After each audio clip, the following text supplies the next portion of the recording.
Olá pessoal, estamos aqui mais uma vez reunidos na internet, no YouTube, para falar mais um pouquinho dessa nossa doutrina que a gente tanto ama, que a gente tanto acredita, que faz parte da nossa vida.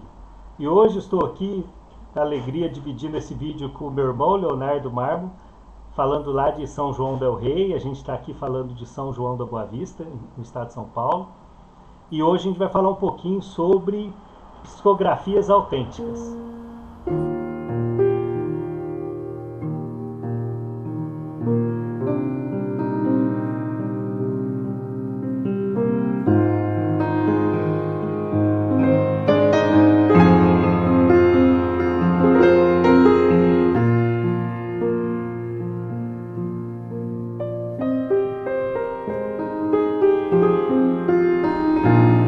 Então, Leonardo, a gente está vivendo um momento, na verdade, a vida nas redes sociais ficou algo muito presente no dia a dia de todo mundo.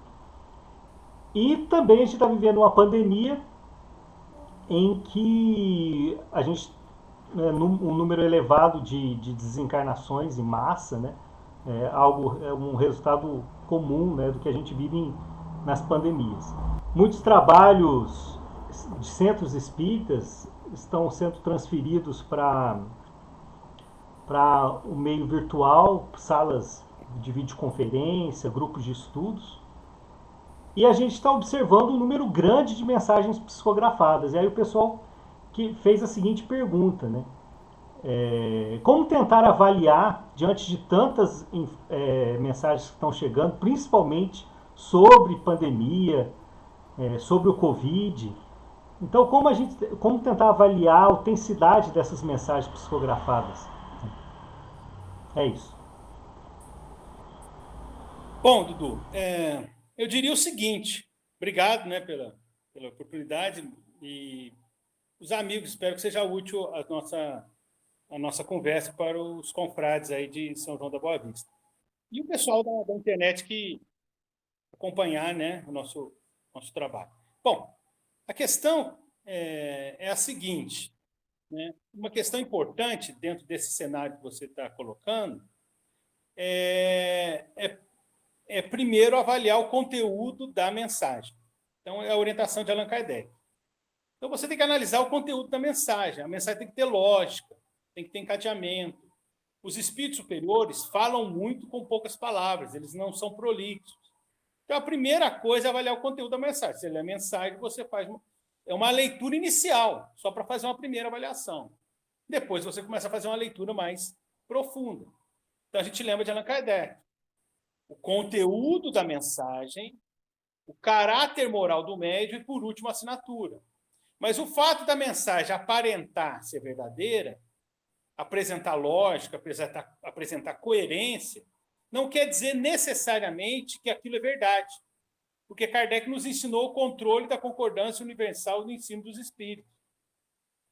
Então, o ensino dos espíritos tem que ser concordante e universal. Né? Se você tem uma mensagem que tem lógica, que tem coerência, pelo menos aparente, uma leitura, avaliação nossa que pode ser falha, né? Mas ela não tem a corroboração de outros médios que não se conhecem, de outros grupos, porque médios de um mesmo grupo podem estar submetidos à mesma influência espiritual. Médios de outros grupos que forneçam mensagens que igualmente ultrapassem essa primeira análise qualitativa, para depois, quantitativamente, você ter um volume grande de corroborações.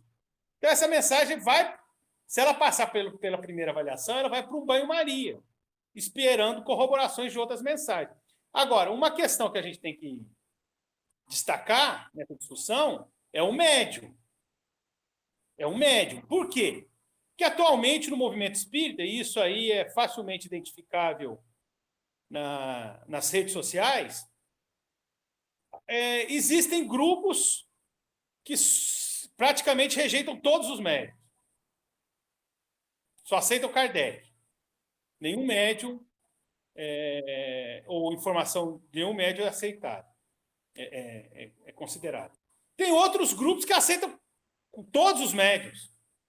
Todos os médiums. Então, eu diria o seguinte, nós temos que avaliar com cuidado.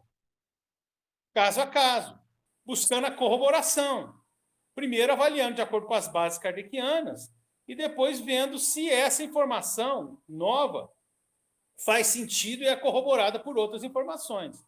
Eu acho que muitas informações, é uma tendência natural explodir essas informações, mas muitas delas não resistem a uma análise mais rigorosa, né? Então, a gente gosta muito de revelações, nós ainda temos um espírito muito místico, muito predisposto ao mito. Isso, às vezes, racionalmente a gente está derrubando, mas a gente ainda traz essa tendência intrínseca. Então, na hora que eu me sinto oprimido, angustiado ou com incerteza, essa tendência do passado eclode no nosso comportamento, mesmo quando nós já temos uma certa lucidez, um pensamento racional em matéria de religiosidade. Então, essa tendência do passado tende a eclodir, esse misticismo, essa coisa que o próprio Herculano Pires já discutia na obra Revisão do Cristianismo, essa tendência ao mítico, ao místico, ao maravilhoso, ao miraculoso. Então, a gente tem essa tendência. É como se o desconhecido, o misterioso, fosse mais bonito que o conhecido. Então, parece que quando alguém revela, explica alguma coisa para você, perde a graça. Então, a gente gosta do misterioso, a gente gosta do véu, a gente gosta do escuro, a gente gosta daquela coisinha que parece que aquilo que é desconhecido é mais belo do que o conhecido, não necessariamente. Às vezes você vai conhecer uma coisa e descobre que aquilo ali não é muito interessante. E as coisas conhecidas são muito belas.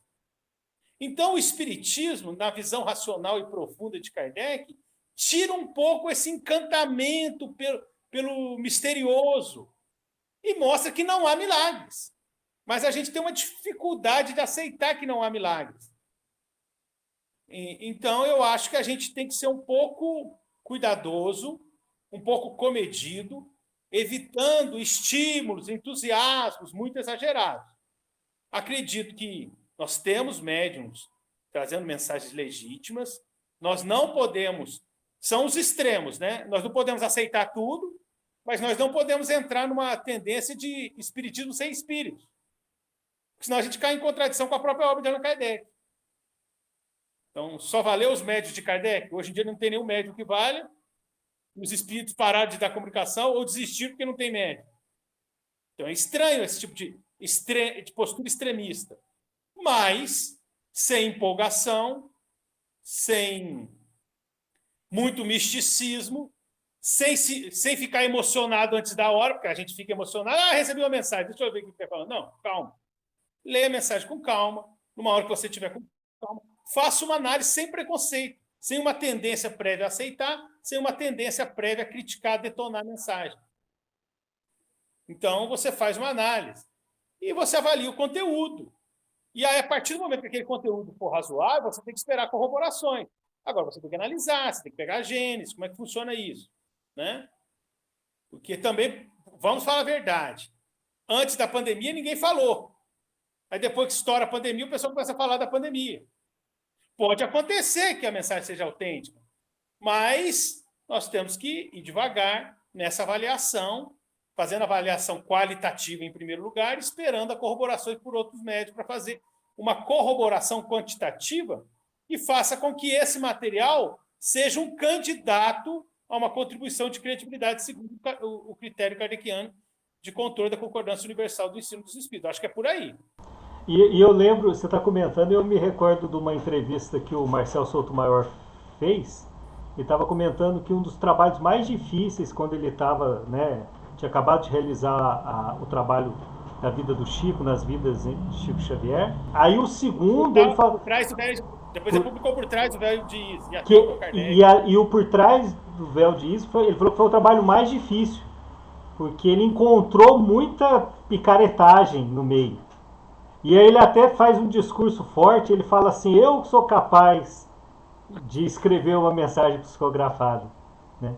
E é interessante ele falar isso porque a gente percebe assim que tem mensagens que é bonito e tal, mas ela não acrescenta em nada. Não estou falando que ela é mentira.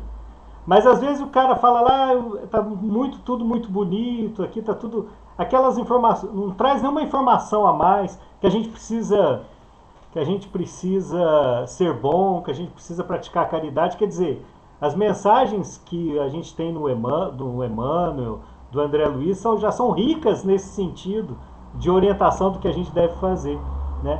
E aí surge um monte de mensagens psicografadas que trazendo informações que a gente já sabe, outras que não acrescentam tanto.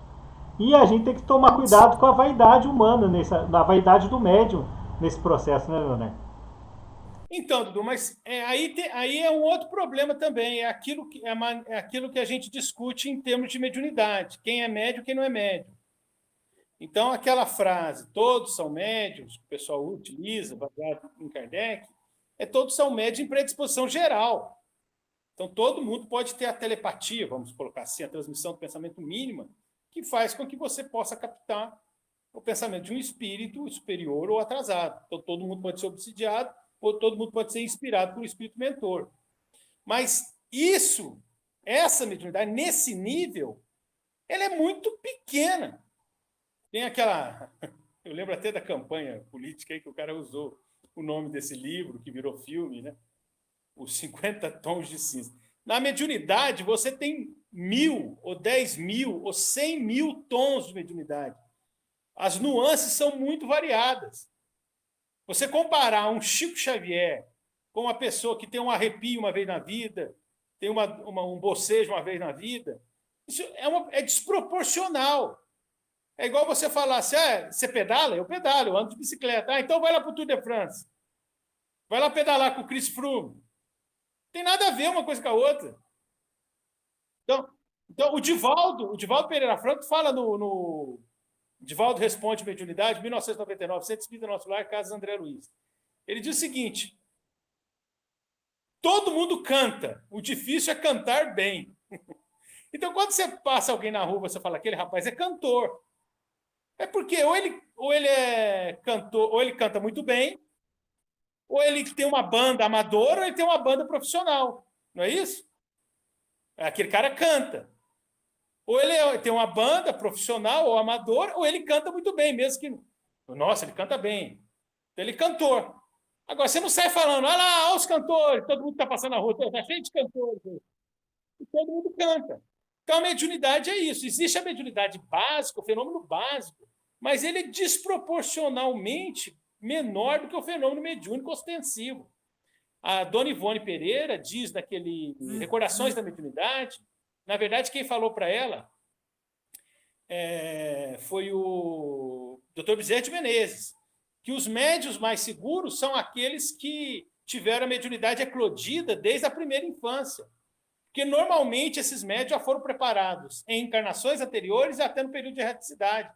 Então, eles são médios que vêm com uma tarefa mais elaborada, com um preparo perispiritual, um preparo intelectual, um preparo orgânico para desempenhar essa tarefa.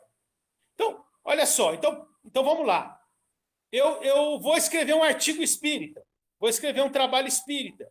E aí, quando eu noto, eu percebo algumas ideias no decorrer do artigo, ou mesmo numa palestra. No decorrer da palestra ou da elaboração do artigo, me aparece uma ideia, aparentemente do nada, que tem a ver e que é encadeada numa lógica que me ajuda.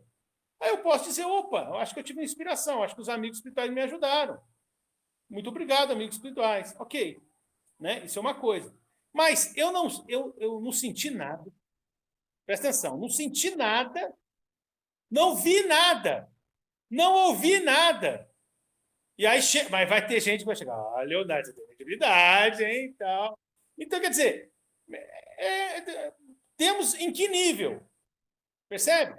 Então, essa questão que o Marcelo Sotomayor discute tem a ver também com a questão da intensidade mediúnica, né?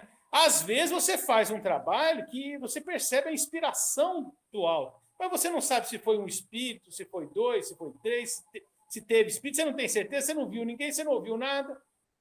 Então, o fenômeno ostensivo, o espírito vem e fala, eu vou fazer um trabalho com você. O médium conversa com o espírito, ele fala, ele ouve. Ele vê a cara do perispírito do espírito. O espírito assina, ele identifica a personalidade. Pode acontecer que não, mas Estou falando os grandes casos, Chico Xavier, Divaldo Pereira Franco, Ivone do Amaral Pereira, José Raul Teixeira, Dona Zilda Gama, Valdo Vieira. Então o espírito vem assim. Então é um nível de mediunidade muito mais ostensivo. Então eu acho que um pouco disso que você levantou também tem a ver com isso. Como é o fenômeno? Então são duas discussões diferentes e as duas discussões são difíceis. Nenhuma das duas é trivial. A qualidade da mensagem mediúnica, ou da mensagem, enfim, mediúnica ou não, né, anímica ou do próprio indivíduo, a qualidade da mensagem, a coerência, a lógica, a síntese, a coerência com Kardec, a corroboração com o outro, a qualidade da mensagem e a maneira como a mensagem foi obtida. E aí, nesse sentido, às vezes a gente tem que estudar o médium, o histórico do médium. Por quê? Porque se o médium tem um comportamento, é o caráter moral do médium que o Kardec fala. O médium pode até ter uma mediunidade ostensiva, mas se ele não tem um caráter moral, não tem um cuidado, a mediunidade não é gratuita, obviamente você fica com mais suspeita sobre a assessoria espiritual que ele está obtendo. Que são várias nuances. O fenômeno é mediúnico ou não é mediúnico? Isso é uma questão. Agora, se for mediúnico, não quer dizer... O fenômeno, às vezes, é mediúnico, autêntico, não quer dizer que o espírito é superior. E, às vezes, um fenômeno que nem mediúnico pode ter uma mensagem boa. Porque, às vezes, o médium fez com um nível de intuição razoável, mas ele é um indivíduo estudioso, até que escreveu coisa com coisa, um material razoável, no apanhado daquele tema. Então, são discussões que se interpenetram. Então, a discussão da qualidade mediúnica do texto e a discussão da intensidade mediúnica do médium, se ele é um médium ostensivo ou não. Porque se ele não é um médium ostensivo, a tendência dele ter mais dele é maior. Por outro lado, a questão da intensidade ou da ostensividade, médio ostensivo ou não, da intensidade mediúnica do médium também não tem a ver diretamente com o caráter moral do médium. Porque o médium pode ser um médium ostensivo e está eventualmente sendo assessorado por espíritos obsessores, que querem atrapalhar o trabalho espírita, ou querem atrapalhar a mentalidade das pessoas. Então, às vezes, o fenômeno é mediúnico, é real, e o espírito está mandando é obsessor. Ou é o espírito que quer atrapalhar, ou é o espírito pseudo-sábio, que acha que sabe mais do que sabe e acaba exagerando em algumas colocações. Então, são várias nuances. Conteúdo da mensagem, a questão da mediunidade propriamente dita, a intensidade mediúnica e o caráter moral, o compromisso moral, né? Então, por exemplo, há um desinteresse espiritual. É claro que essa questão moral é complicada, porque como é que você vai fazer uma avaliação moral do companheiro? Mas Kardec recomenda que a gente faça minimamente. Então, por exemplo, há um interesse material, há ganho material, a mediunidade tem que ser gratuita, isso é básico. Há uma questão de ganhos pessoais indiretos, mesmo que a pessoa não receba recursos materiais. Então, são questões importantes que envolvem isso, mas são vários aspectos que estão correlacionados, né? O conteúdo da mensagem, a questão da intensidade mediúnica do médium, que tem a ver com o histórico do médium, como o fenômeno se dá, e o caráter moral do médium. Então, às vezes, alguns estudos desses, a pessoa, para fazer um estudo bem elaborado, ele quer até conhecer o médium, ler sobre o médium, saber como é feita a obtenção da mensagem, né? Mas, em geral, vale a recomendação espírita. A gente não pode ter uma predisposição tão grande às novidades, a gente tem que ir com mais calma.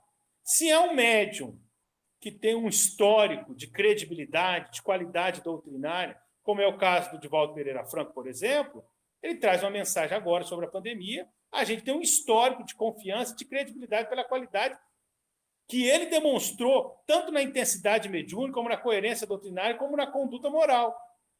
Então, a gente já tem uma predisposição, porque a gente já vem estudando esse material que ele oferece em outros tempos, há tempos. Então, a gente já tem uma predisposição. Ainda assim, vale o estudo da mensagem. Mas é o Divaldo. Mas vamos analisar a mensagem.